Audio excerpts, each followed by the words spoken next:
PowerPlayChess, brought to you in association with Kagi.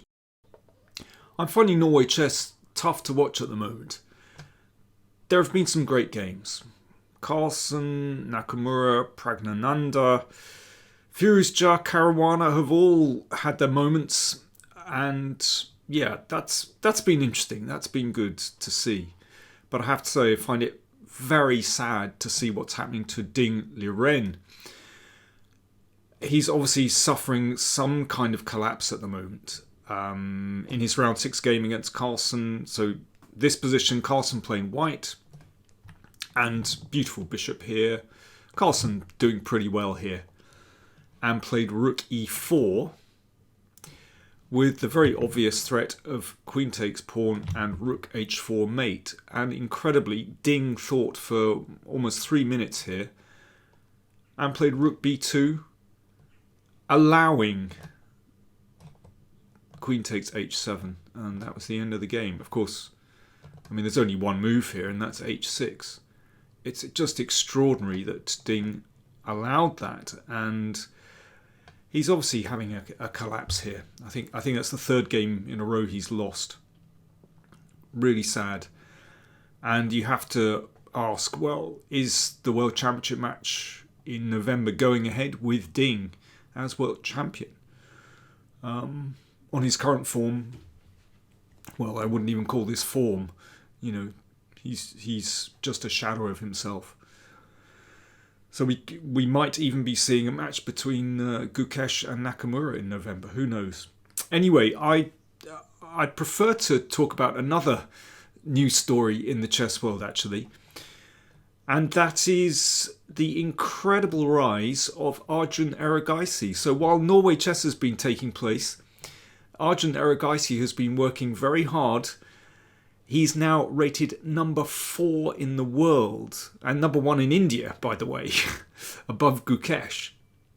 So we have Carlsen number 1, Nakamura number 2, Caruana 3, Erigaisi 4, Nepo 5, Abdusattorov 6, and Gukesh 7. Over the past few months, Erigaisi has been globetrotting, playing so much chess and doing incredibly well. So in February, 4 out of 4 in the Israeli Team Championship. In March, in China, the Shenzhen Masters, equal first. Grenker Open in Germany, 7.5 out of 9. Menorca Open, 7.5 out of 9, equal first. Sigerman & Co., Sigerman Cup, first equal. Warsaw Superbet Rapid and Blitz, well, he was somewhere in the middle there. That's the only slight disappointment. 14th, 22nd of May, Sharjah Masters, 6 out of 9. And finally, over the past few days, he scored 4 out of 4 in the French Team Championship. I mean, he's barely had a break. It's incredible and superb results. You might think that, well, you know, if you're playing players, obviously there's quite a rating discrepancy when you're playing these open tournaments and team championships.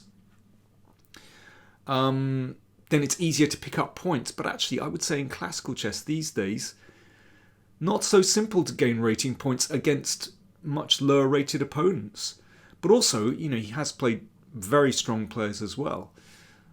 So he's just powered through. It's incredible. And what I'd like to do is show you actually the last game he played in the French Team Championship. It gives you a little idea of how dangerous this guy is. So Arjun Erigaisi playing white. This was played on the 2nd of June. So that is just yesterday, against Loic Travadon, who is a French international master. C4 from Erigaisi. B6 from Travadon. Now, this is an English speciality, actually. This so-called English defence, actually. This is part of my repertoire for a long time. I used to really enjoy it. Basically, you're inviting your opponent forward in the centre, and then you hit out at the side. And Erigaisi takes the centre. Now bishop b7 prevents e4. Knight c3. e6. And Erigaisi doesn't take any chances. If e4 in this position, actually bishop b4 can be a lot of fun for black.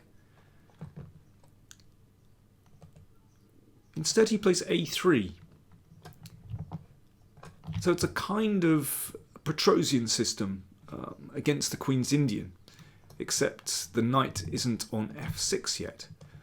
It's a very pragmatic way to play for white. It means that if e4 comes, then it's going to be very difficult for black to hit out at that. And Travadon plays knight f6, so covers e4. So this is basically an invitation to transpose into a Petrosian system. So knight f3, we have a direct transposition to a Queen's Indian. And then black can play d5, and it's all very normal.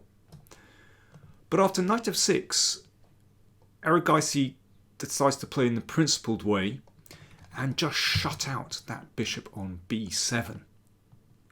And once again, I have to say that a3 is an important move here, because without a3, then bishop b4 would really undermine the support for that pawn.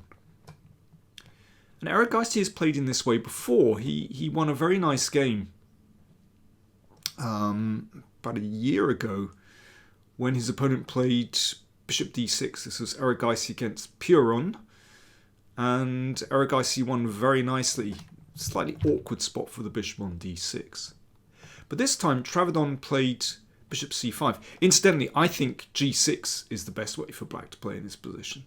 And just you play a kind of weird King's Indian. But I think black has reasonable play, on the e-file, but this bishop also looks good. I think that's okay for black.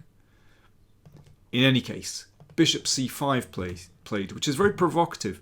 I mean, if b4, then the bishop will come back, and then there's a chance to sort of undermine these pawns. a5, queen e7, maybe c6. I think that's okay. But Erigaisi played knight f3. Very sensible. And castles. And bishop g5. So very much as in that previous game I showed you. Except the bishop is on c5, not d6. So this pin is annoying. And that's why the bishop dropped back to break the pin. Now, how would you play with white in this position? I'll have a drink, you have a think. White to play. Cheers.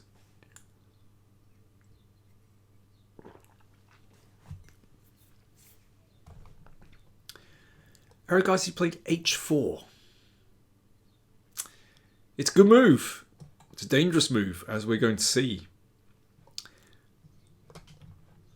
We'll see some more points to this move in a second. So anyway, d6. And now an important move. There's no need to play e4. This actually gives black something to hit out against. Like this, and c6 is coming.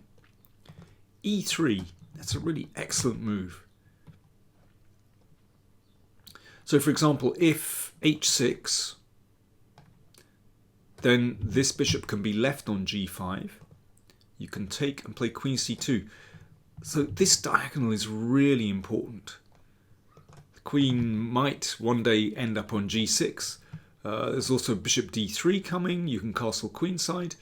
And of course, black can't really contemplate that, which would open up the h-file. So there we go. We can see one point of playing the pawn to h4. But yes, e3, very nice move. No need to play to e4. Keep that diagonal open. c6.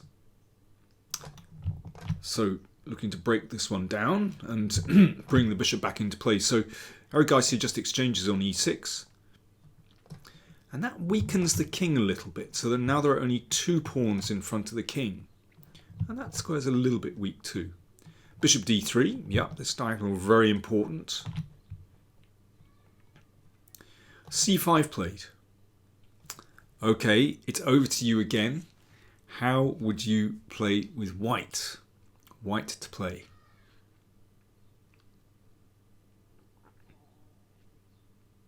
I mean, it looks to me as though black is starting to get back into the game. The bishop is now on this great diagonal, and maybe this knight is going to come out.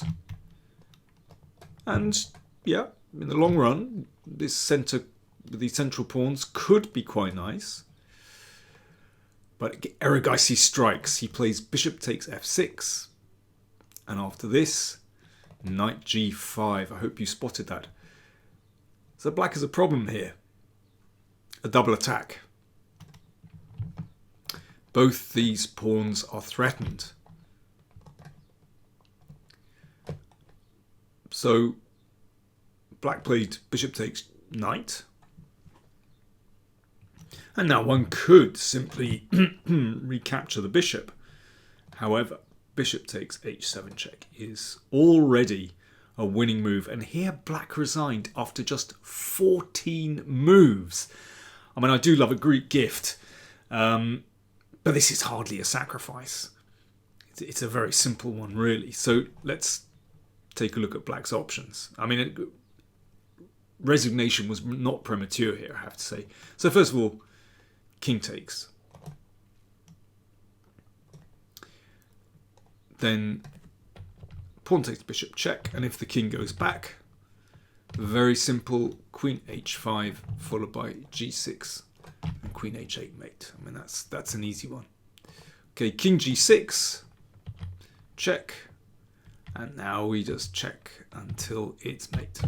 Queen there and mate next move. Okay, so, well, going in the corner is obviously disastrous. Just taking the bishop and opening up the h-file. So let's take a look at king f7. I suppose this allows black to stagger on for a few moves. But it's obviously absolutely terrible. It's possible just to take this and go into an endgame where white is 2 pawns up. That's pretty simple, but it's also tempting just to avoid a queen exchange and continue the attack. I mean, black's king looks very sorry there, and once the bishop comes back and you bring a knight in here or to b5, well, it looks like black's position is completely collapsing. Wow, 14 moves, just fantastic.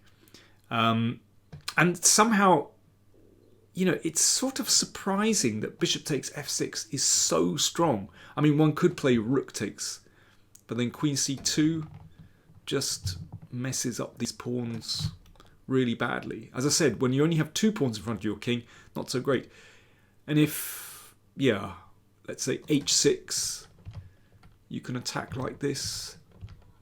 g4, g5. I mean, it is really, really bad for black, and the king can always go this way to bring rook number 2 into the attack as well. Or it might sit on e2 to guard that knight. Also a very good possibility. So there we go. That's the big news in the chess world. Arjun Erigaisi has leapt up to number 4 in the world. What a sensational team India are going to have in the Olympiad. So we've got Pragnananda at number 10 in the live rating list. Gukesh number 7 and Erigaisi number 4 in the world. By the way, I should say